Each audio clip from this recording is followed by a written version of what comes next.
welcome for the second time, kind listeners, to Under the Banyan Tree. The live show where ancient epics meet modern minds. I am Leo, a yogini from the West, And I am Mayank, a rationalist from the East. and together we journey through the Mahabharata from the retelling of Ramesh, Menon, epic of war, fight, and a lot in between. A lot in between. So today we gather for the second time. Yes, because we were doing this and suddenly Mayank tells me, oh, oops, I didn't press the go live button. So we are actually doing this for the second time today. No harm done. We were like 10 minutes into the discussion and then I realized, oops, there's like it's not going live. So we will again do whatever we did there. Maybe a little bit better than Hopefully. before. Yeah. Hopefully. So today we are reading 3 chapters from the point of view of envy. So the chapters are To Varanasi, The Palace of Luck, and Fire, chapter 38, 39, and 40.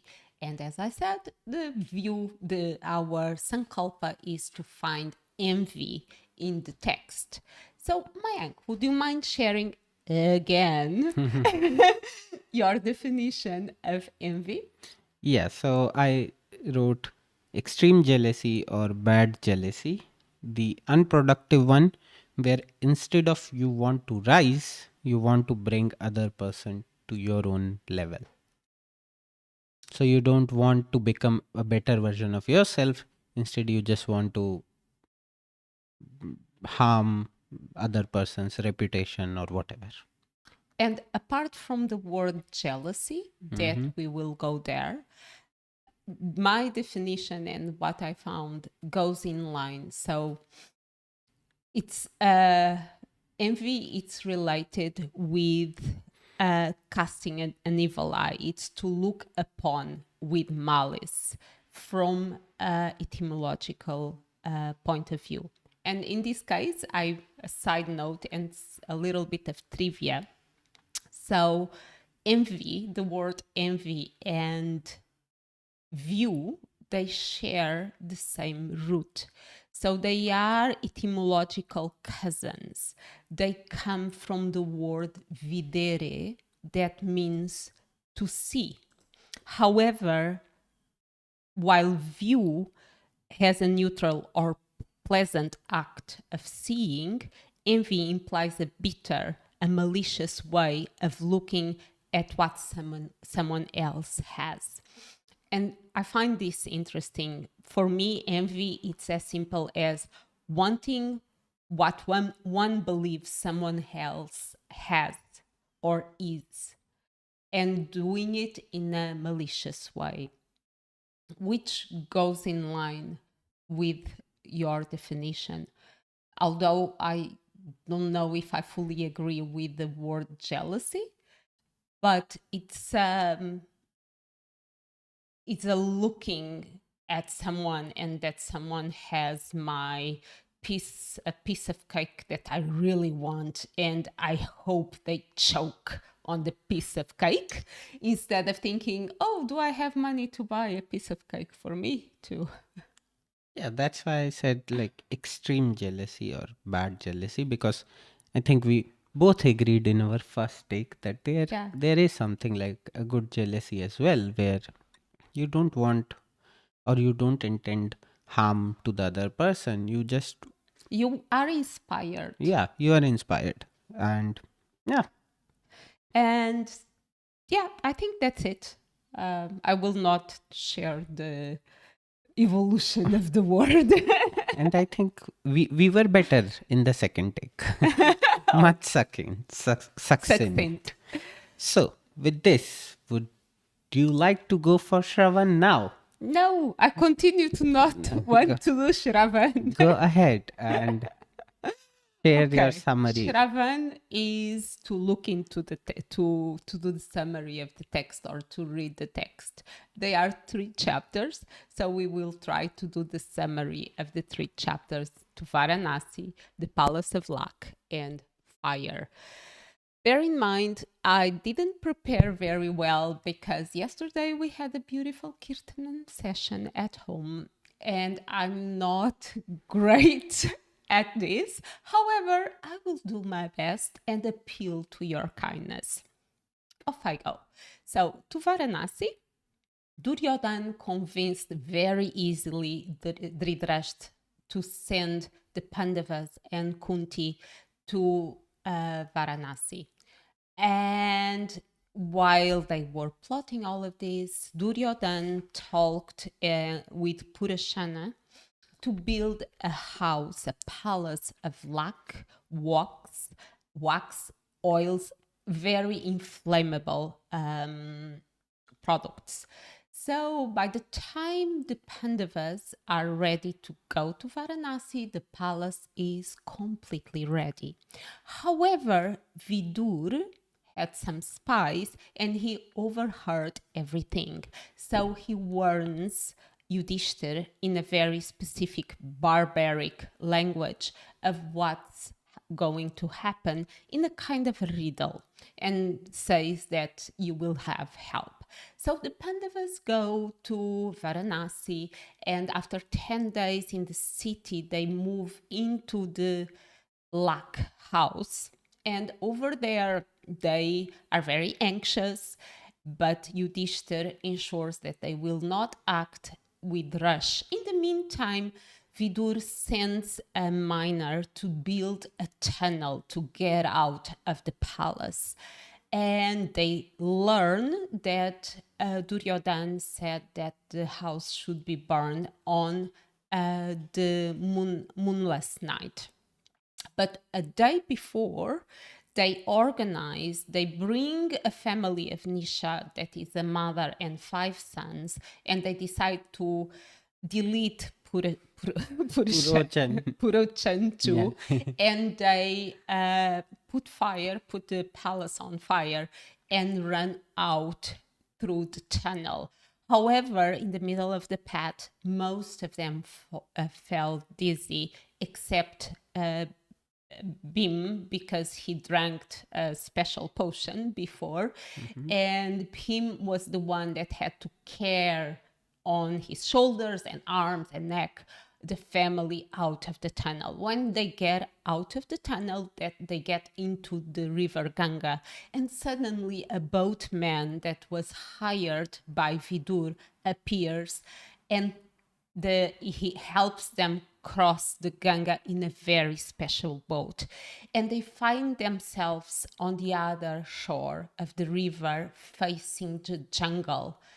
And knowing that what is to come, it's completely unknown, but it's better to fear this danger than the danger from their family. A very good summary. Whew. Because the chapters are kind of verbose in the sense that they describe the setting in a very vivid manner. So I think you shrunk it down very nicely. Yay, I'm getting better, every week we do this. Yeah. So trying to improve. So envy, and we will try to focus at envy at the beginning, and after we go to Horcruxes. The Yeah. chapter. We will Three then discuss anything and everything which we found interesting enough to be discussed about. Yeah. Uh, can I start with envy? Like, Please. I would say I found it little bit tricky to find envy, at least through my definition, which I had. Uh, I think the first clear cut evidence of envy was how Duryodhan briefed Purochan about his plan. That you make a palace out of all inflammable materials and ultimately have no exits in the palace, no easy exits, so that uh, Pandavas they die there and Duryodhan becomes the king. So I just felt That's a very clear, evident case of envy, which at least I found in the text. What And is your I opinion? agree with you, and I started to think that this is a rancid and rotten envy. Hmm. And I, in my That's mind, pinnacle of envy. yeah, in my mind is Dhritarashtra believed that he was the rightful king, that he would be the one that should be the king. Duryodhan should be the Dhritarashtra. okay. Okay. Dhritarashtra for himself. For himself. Okay. When Pandu was crowned, he was envious of this. Mm-hmm. And So he's the seed. I don't think he is the seed. Mm-hmm. It's way, I way think back. the seed is his grandfather, the father Shantanu. of, no, the father of the second wife. Okay. Understood. The father of the second wife, fisherman. The fisherman. Mm-hmm. I think the seed comes from there Mm-hmm. or her. Well, we don't know, depends on the text. Mm-hmm. And it's like a weed Mm. that it's been grown and grown and grown across generations, and it's full-fledged in not only Duryodhan, because something only can go forward if they're supporters. Mm-hmm. And Duryodhan has enough supporters to move with this plan. Mm-hmm. Regardless if they are moved by fear, because I'm not sure if Purushan is moved by fear or by envy, the idea of siding with the most powerful one, a little bit like Peter in Harry Potter. Mm-hmm. But they are in the environment where actually these seeds can grow and be full-fledged. Mm. And in the way it kinds of also explains why Pandavas they had to go for a hiding, because I always questioned myself that why they will go in a hiding. Like if they didn't die, they could simply come out that we didn't die. But they decide to go on a hiding, and when they go on a hiding, thank you. Yes. And when they go on a hiding, they start living in a in Humble. yeah, in a humble ways. They are in forest and all those things. So I think you rightly pointed out this, that it's not that say there are just two evil men who are driving all this. In a way, the whole system has got corrupted. Yeah. And we have, there's a few notes in the text that I found interesting. And at the beginning we have something like Duryodhan says to Purushan something like, you know the thoughts of my heart. Mm. And I find interesting a heart having thoughts. Mm-hmm.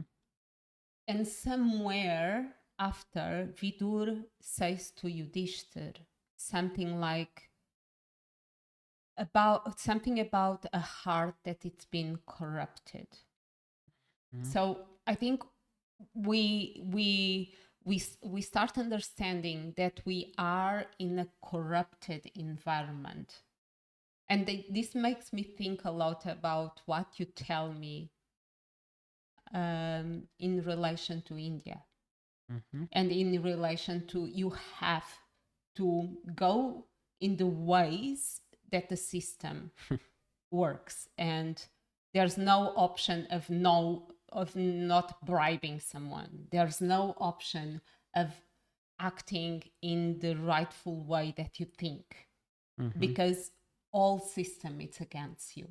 And it's a little bit what I start seeing, or it's the way Ramesh Menon portrays this, because they, even Yudhishthir says that this, if we go against Duryodhan and Dhritarashtra, it's like a beggar going against the king.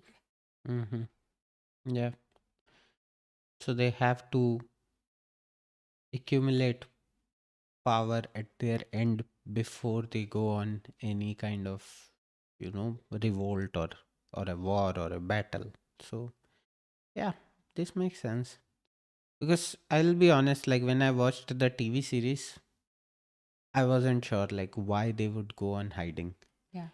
Also, the text also says that the people were with them. The people come to stop them. Mm-hmm. They don't want them to go to Varanasi. But Yudhishthir also emphasizes that it's not the common people who decide who is going to rule.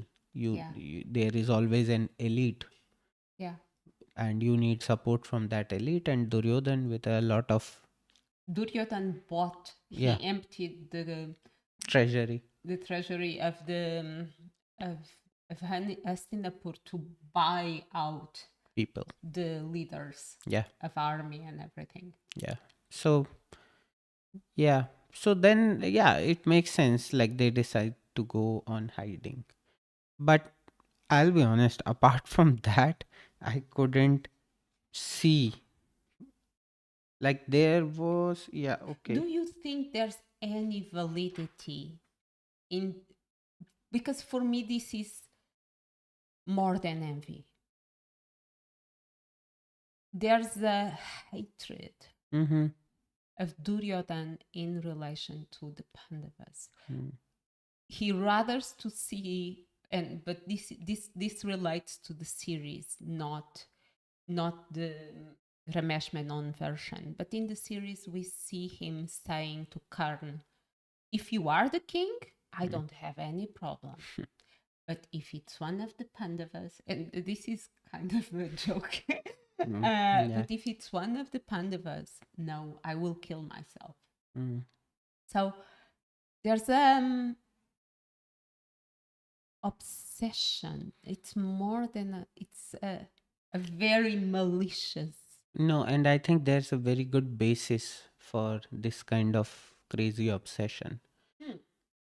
So Karn joins Duryodhan when he was a grown-up man, Mm-hmm. and Pandavas they come when he was growing up, Mm-hmm. and he literally owned everything. He was the elder brother of 199 other brothers. He was probably the favorite He in was. We he know. yeah. Dhritarashtra says. Yeah, so he was the favorite, say for the gurus, for the elders, for everyone. And suddenly, five kids come in, and then they sweep on everything. And he has to feel like I'm sharing my whatever love I was getting, I was sharing the. And then he was told, "Oh, now you are no longer the elder one, so even your prospects are gone." So I think that hatred which he has developed, it's a very long. But I think we are forgetting. Mm, Sorry, I understand what you're saying, and it's very human, mm, that point of view. But many kings were made king by merit, mm-hmm, not by being the elder. yeah. And it's seen in the lineage of the Kurus. Mm-hmm, So instead of trying to, and it's pure envy, mm, instead of trying to win the throne by his good deeds, mm-hmm, he basically rottens in envy and try to delete the Pandavas. yeah. He doesn't see any other option. Yeah. Yeah. Like I just think that I'm not justifying any of his actions, obviously, but I just feel he just didn't have that skill or that trait where he was able to share whatever he had with Pandavas equally. He was just, he was like, from where suddenly these five kids come from forest, and now they are like taking over everything and anything. And for him, they are not even sons of Pandu. Yeah. So Yeah, that sense of you know, betrayal, treachery. no, that sense of elitism, that Mm. oh, these, they were forest dwellers and they suddenly come here and they decide to become kings. And But while we are, they didn't decide. yeah, but like people around, they decided that they will become kings, while he being a prince, and he is not getting that opportunity. Like, we don't know I about think that. that's the thing. Hmm. He has that opportunity. Yeah, but that's the thing. Like, what I feel is that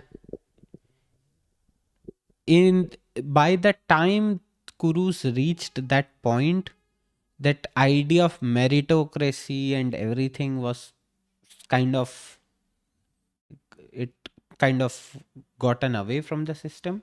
Because think of this, Dhritarashtra was becoming a king, and I don't know if they ever contemplated between the skill sets of Dhritarashtra and Pandu. I They think they simply had said, oh, to. Dhritarashtra is blind, so that's why we cannot make him king, even though he is elder and everything. But they didn't say that, oh, Pandu is a more able, like, say, even if Dhritarashtra had eyes, Hmm. like, then, first of all, we don't know how Dhritarashtra would have been, because at least the story emphasizes that a lot of his character stems in from From his blindness. from his blindness. But say if we still believe that both characters were the same way, then still feel that Pandu was a better human being Hmm. compared to what Dhritarashtra is. So based on that logic, by meritocracy logic, Pandu should have been made the king. But I think they already gave up on that idea, and I think they gave up on that idea with Bhishma himself, Hmm. where his Vichitraveer and Chitrangad, who were like nothing in front of Bhishma, were picked to make kings. So I think in a sense, the story also portrays us, the decline of morals and values Hmm. in a society. Like, we watched that shot of those Chinese people, that once you reach the highest Yeah. peak, then it's only decline. Yeah. So they never want to reach the peak. Yeah, yeah. So so you always don't say that, oh, now I am perfect. You are Yeah. always striving for it. Yeah. Yeah. But I have a question. Hmm. When Bhim talks about going back to Hastinapur and take the fire there and destroy them before they destroy Pandavas, I didn't know, like, if this is envy, or is it just because you are being hated so much, what other option you I have? think it's more wrath. And I Is it think a justified wrath? I have conflicted um, emotions or feelings or whatever in relation to rightful anger or rightful wrath. I think we have the right of feeling whatever we need to feel. Mm-hmm, Okay, we are humans, we have a big range of emotions, and we should feel all of them. mm-hmm, But one thing is to feel them, another thing is to act in a malicious way. If it was a malicious way, I think him was just being him. He was being impulsive, and an eye for an eye. because I'll be honest, like, And sorry that I hmm, interrupted you, but Duryodhan already tried to kill him before. so that's what I'm saying. Like, we cannot relate with the emotion of him because we don't know anyone who hates us so much that they want to kill us. Yeah. Because I'm thinking in this way, that if if you know there are enemies, sworn enemies, who are targeting you and your family, it's, I think, probably most of us will have a response like Beam. Yeah, and we have, and this leads me to Kunti's idea and how they solved the The problem. problem. That I find, it was a nice chest move from Ramesh Menon, and I don't know if that appears in the original text. But it for me was very conflicting. The first time I read that, they were in the moment of, okay, but they need to find corpses over here of the five of us, and what will we do? And they decide, and Kunti have the idea of throwing a poor feeding and bringing in a Nishad woman that she was feeding with her five sons, and to make them drunk and let them die in the fire. And this is the second time that Kunti makes she sacrifices other people for her own position or her own needs. So first she let go of Karn, and now within the circumstances they make this choice. And maybe they could have, there's people dying every day, so they could bring Corpses. corpses and that's it. Yeah. Yeah, like for our kind listeners, I will share all the three scenarios which have been portrayed in different renditions of Mahabharat. So usually the most authentic one people say is the Bori edition, which I believe is the translation of whatever Ved Vyas wrote, and that edition says that this was a cosmic destiny, Daiv. There was no malice from Pandavas. They were unaware that there are five uh, sons and that tribal woman is in the palace because they were hungry, they were poor. The feeding was organized. They came, they ate and drank, and they passed out in a corner of the palace, and they were unaware. So hopefully this is the original version as well. Second was Pandavas knew and left them to die, which is also called the tactical sacrifice. And there is this version called Bharat Bhavdeepa by Neelkant Chaturdhar.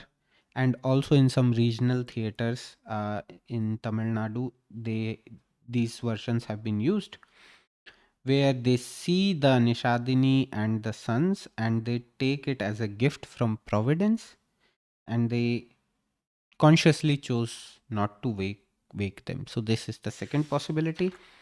And the third one is, which also Ramesh Menon used, is Pandavas planned this. And in this, so this is kind of a premeditated deletion or divine punishment. And there are two views in this. One is a modern and critical view, which also shows how the society evolves with time. There's a famous Hindi um, literary giant, Mahashweta Devi. In her play, her play's name is Kunti and the Nishadini, and she says Kunti deliberately plans the slaughter by inviting them to the feast, and she ensures they are piled with heavy liquor and they pass out. That's what we have here. Yeah, that's what we have here. And it's the caste and royal privilege both. So being an upper caste and being Yeah. royal. And she criticizes this position of Kunti. And there is also a medieval apologetic kind of interpretation, which we saw in the TV Mahabharat, Yeah. that these people were actually the spies of Purochana. They helped in Building. building the Lakshagriha. This comes from Madhvacharya, who used to be a big philosopher, from his Mahabharat Tattva Nirnay from 13th century. Having said that, just to give more context to the kind listeners, Kunti eventually dies in a forest fire after Dhritarashtra, Kunti, and Gandhari they retire to be in forest, which was kind of a karmic justice to whatever happened here. But essentially, what I want to put, what I want to share is that, see, every author has their own interpretation or their own story here, and what I liked was that in 1998, when Mahashweta Devi, she writes the play, and when she takes this interpretation which we have in the book, she criticizes Kunti's position. Which I understand. Yeah, which should be the case. I was shocked. I think I read and put the book aside, and I went to you and They told me that I'm very disturbed with whatever I read. But yeah. Because again, does it justifies? No. At least to what we read, there is no justification.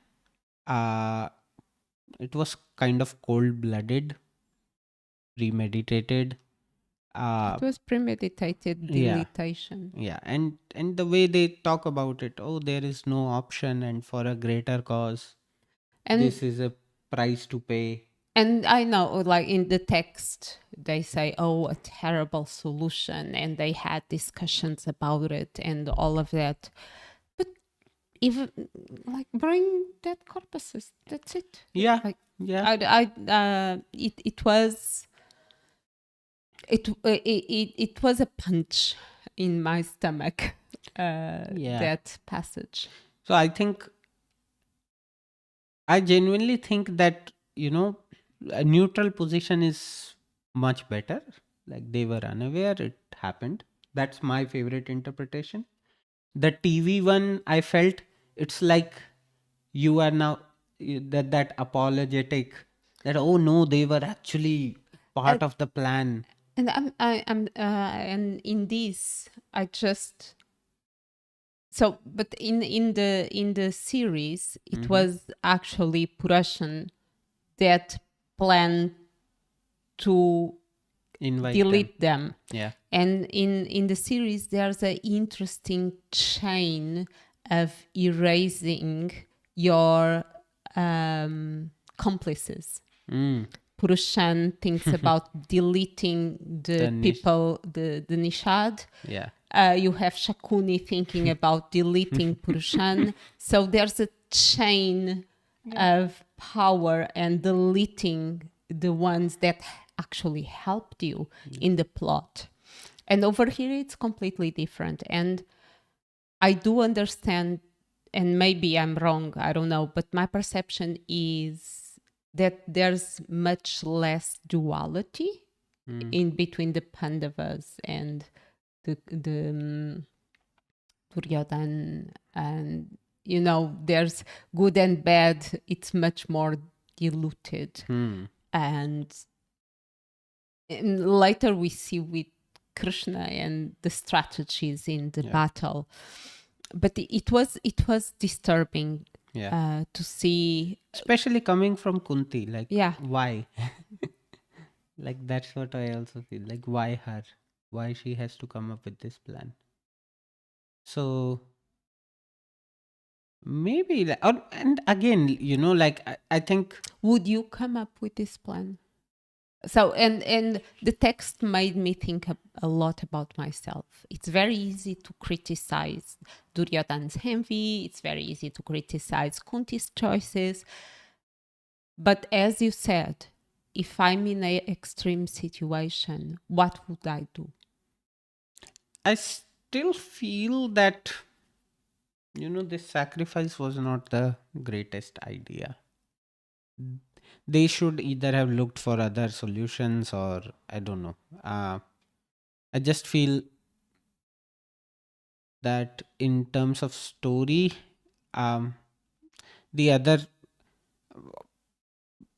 like, one thing can be that the whole discussion can be a moot point, in the sense that Vyas from the original story wrote that they were simply unaware. But I'm saying, like, if we have to think in this terms, that whatever we have in front of us, that's the absolute truth.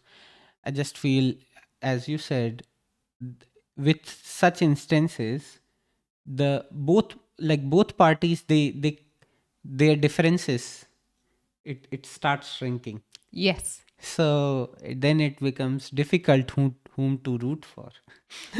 True, true, true. And maybe it's again that understanding that the the the diversity and the bad and good, whatever, lies within ourselves, and it's much more about who is seeing it than the person itself, that comes to this idea of view, of seeing, and through which eyes are you seeing it. And for me, what's the surprising part? So you tell that they are, she is a Nishadini and her 5 sons. So they are surely low caste people as per those times, and even in current times as well. Now, you sacrifice them for your own purpose. My question is, why it can't be a Brahmin or a higher caste lady and then her 5 sons? I think it's just because it's easier to bring the nishad in, because Yeah. they've done the food. Yeah, no, but the thing is, they did that for all poor people. And in all scriptures, we have, oh, there was a poor Brahmin. So there can always be a poor Brahmin lady. Like, I think it's more difficult to find a poor Brahman with 5 kids. so my issue with this whole text is that, think of this, how cruel is this? First you bring, in the story, first you bring lower caste people and delete them as if they are disposable. Yeah. Then you realize, oops, now in the modern times this will not work. Okay, so some interpretation came which was like, oh, they were unaware. Okay, fine. That's why I chose the unaware part. But if someone says that, oh, they were actually the accomplice, now my problem with this whole thing is, like, think of this. Probably your earlier interpretation were they are disposable people, not a big loss to the society. But now you have, because you have to patch up, so you straight go to making them villains. Yeah, that's the evolution, and that's why it's a modern point of view looking at ancient scriptures. Yeah. So that's why I felt that, say, if I will have to choose the best version, because now, at least in the story, we know that a woman and her 5 sons, they died. We can't do anything about that. Yeah. So now, if I am given the opportunity to choose which version I will go for the version where, say, Pandavas versus, Unaware. they were unaware, they had no idea. Yeah.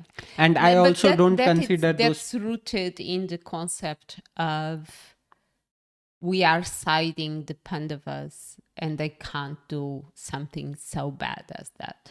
Yeah, because this was simply terrible. Like, I can justify whatever they later do in the battle. Yeah. Okay, for them, for that, I think there are enough justifications. But here, like, it's like a simple collateral damage, nothing like they have. And especially if we don't take that accomplice, because that, I'll also say And that accomplice I'm thing has sorry that holes. I'm pausing you over here, Yeah. but and I don't know what is in the other texts, and I really want to move on. But why they decide to erase Purshana? Who decide to erase? The Pandavas, they decide to erase Purushan. So I think they just decided to do it a day earlier than No, the so planned day. him sat with him Yeah, and so made him drunk. They hmm, predicted that. They planned yeah. leaving Purushan within the house. Yeah, yeah. So at least here they do that. Yeah, I don't know from the what is the official version from TV series. I don't think they planned it that way. They just decided that they will burn it down a day before. yeah, Whosoever is inside, they burn. If Purochana could have got out, I don't think they will be chasing him. yep. So at least, yeah, but in this case again, like like in this in this part, if they are like if six totally innocent people are getting killed, then Purochan was still someone who was kind of an enemy, in the sense that he carried out all this plan. So if they are not guilty about killing those other six innocent I people, think they then what? felt bad. I think they felt that wasn't. Yeah, but they made the call. Like I, Yeah, yeah, they decided to yeah. do it. Yeah. You can feel bad about doing such horrible things, but if you are doing them, and I don't know like how. I think for me, as an observer, Hmm. to decide to delete someone like Duryodhan did and decide to kill someone or to delete someone Hmm. like Kunti did with the Nishad, it is different. No, I get it. It is different. I'm not saying. I know the results are the same. Yeah, and to me, Okay. result matter. I know that the results are the same, but for me they are different. No, but see, when it comes to human lives, I don't think you can justify.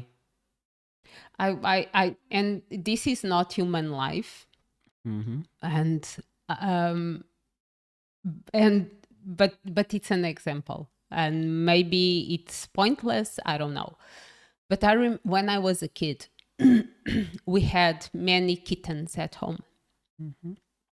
and one day my mom was driving the car out of the garage and she rolled over one of the kittens. Hmm. And I was in rage for the first second.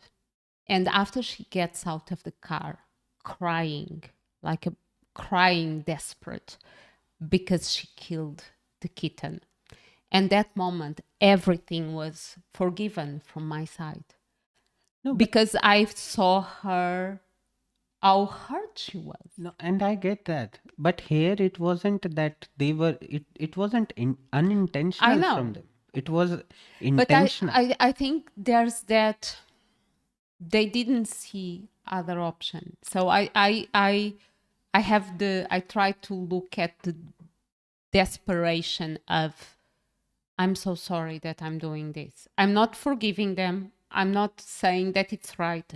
I'm just trying to look at other eyes, like I try to look at other eyes to Duryodhan, because it's easy to punish the ones that it's easy to punish the bad actions of someone that it's good than punishing the bad actions of someone that we consider bad. It's like you someone that by that it seems that always a mischievous person. It's like but if someone that always behaves well does something less good, then it's the broken tile. There's one thing. No, and I get it, and I think I have probably given this argument for sure. I can remember, but I'm learning with you. yeah, but for me it's easier to forgive Dr. Mann in Interstellar, the guy who was trying to take away Endeavor and run away, stranding all others. Mm-hmm. That was desperation. Mm-hmm. This scenario, I don't consider it extreme desperation. Like you can simply say that yeah, the bodies were not found. The bodies were say dissolved in the fire. Something happened. You can Or they could have just created that mystery that they evaded. Duryodhan finds no bodies. Duryodhan is restless as well. Where are they? Well, I think we will love to hear your opinion Yeah. on this matter of the decision of deleting the Nishad. And we would love to hear from you. And I'm putting a hard stop because for the sake of time and because I would like to bring two small things, and they are in different moments of the text. But one of them is when Yudhishthir is talking with Pitama. So Yudhishthir quickly understood that something was wrong, and he went to talk with Bhishma, and he talked in cold, sarcastic kind of way. And somewhere he says, "Oh, they want us to go to the city of the one that destroyed the Tripura." And I went to look, and Tripura is basically three cities. And for me, was almost a metaphor of Yudhishthir trying to tell Bhishma that they want to destroy the kingdom. They want to destroy the lineage of the Kuru. Any thought on this? Or Yeah, it's me pushing it? I actually thought it just now, because the one who destroyed Tripura is a good guy. Shiva is a good guy. Yeah, Shiva is a good guy, but I think it's related with destroying the city. It's not related with the actor. It's only Yeah. related with the action. Yeah, I think it's related. Look, it's my creativity, okay? Another thing, it's the way, and now we are moving to the chapter, the end of the chapter, the fire. Actually, it's only fire. And I found a parallel, or in my mind, there's a parallel of this boatman that is different. He has a golden skin, and he has a boat that was given by his father, or it belonged to his father. And the way the boat moves is mysterious. They don't know because there's no, it's not a flag. It's not a mast. It's not driven by wind. Yes, and it moves swiftly through the Ganga. And it made me think about the river of death and the river, the ferryman that you need to pay a deed to cross the river. And for me, it's a metaphor of, at that moment, a life died, a possibility died. And the other side of the river, it's a new chapter, a completely different chapter of their life. And a little bit of death of the innocence. They will no longer be childlike. They no longer have the right of being innocent and look at life through a belief of goodness. Now they need to dwell into the waters of corruption. Yep. And we also talked about how you are not the one who pays for Yeah. that boat ride. On your behalf, someone else has paid. And actually, that's fine. I find that interesting because Vitur paid the Minor.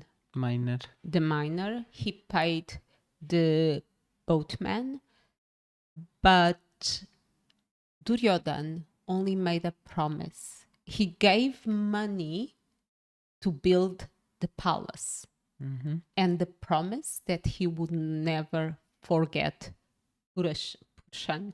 Mm-hmm. And Purshan knew that if he didn't complete the task, no good things would come to him. Mm-hmm. He was afraid of Duryodhana. Yeah, he had no other option as well. Yeah. So yeah, Purochan's circumstances were dire. Like he had to comply no matter what. But yeah, Vidur was quite helpful throughout the text. He actually, and I also liked, probably we can just give a very small glimpse of all the riddles which he talked to Yudhishthir, and Yudhishthir was able to make meaning out of them. Mm-hmm. So at least in through those riddles, he understood that Vidur is making a plan. I am part of the plan, so we have to keep patience. And even on Bhima's insistence that we should leave and all this, they decided to stay put. And I love the fact that somewhere we have Bim saying, I trust more my brother's thought process than my own. Mm-hmm. And there's it is wise and it is beautiful. And also, in the same spirit, he says Arjun alone can destroy. Yeah. So I liked how he has confidence in his brothers and their abilities, which is very nice. Yeah. But he was the one that saved them. Yeah. That was also, that's not shown No. in It the actually series. makes sense in a way that Yeah. all the smoke is coming into Yeah. the tunnel and all of that. Yeah. But okay, I think it's time for us to move on into our namans. Yes. Who would you like to naman? Well, there is no doubt about the obvious candidates, which for me were the tribal people. But I would also go ahead because, like, for me, it's such an obvious answer that I would not even count it as an aman, because I was just very sad with whatever happened in the text to them. So I would not even count that as an official, like that's an official Naman is not enough. yeah, it's not enough. So I think I will go with Vidur, because he actually worked really hard to save them. He chose the people carefully, meticulous people for the tasks. He was a mastermind. Yeah, he like he devised a plan, and the plan worked to the perfection. So that was very impressive, and um it shows the importance of spies. So even if you are a good party, you need spies. You need competent spies who can feed you information, and based on that you can plan something. So for being a clever minister, Vidur. I had Vidur in my mind. Mm-hmm. But I think, and because I made the same choice, Naman, it's not enough for someone that sacrificed their own life against their will for a greater good. So I will Naman Yudhishthir. Yeah. Because he had to solve the riddles. He had to keep his brothers in place and helping him to follow. And he understood Dhritarashtra. He understood that he could not read the truth in the face of a blind man. And facing all these harsh truths about his uncle, about his cousin or brother, he had the capacity of thinking clear, of not rushing, and guiding his brothers, and have a complete trust in Vidur. Because I think it's very hard to trust in the way that Vidur trusted. In the way Yudhishthir Yeah, trusted sorry, Vidur. in the way Yudhishthir trusted in Vidur. Yeah, that is actually a very good point. Because their lives were at stakes, and his life, his brother's lives are, his mother's life, Was at stake. and even then he decided And to. he said, no, Vidur knows what he's doing. Mhm. Let's be patient. Let's wait. Let's stay in the house, in this house that can catch fire any moment. Mhm. Let's stay in the nest of vipers Mhm. and wait. And I find that remarkable. Yeah, and I think in this chapter there were like many candidates. I feel like Even I think Bhim was adorable. yeah, Bhim was adorable. The miner, The the miner was adorable. the The boatman. boatman. Yeah. Yeah. So yeah, there were many candidates in Even this chapter. Purshana. Purochan, I don't know. I think, I think people that act out of fear, Mhm. they need and deserve the blessing of trust. And it's very easy for us to judge from the outside. But if you were in Purushan, how you say it, Purochan, Porochan place, what would you do? report it now. No, be honest.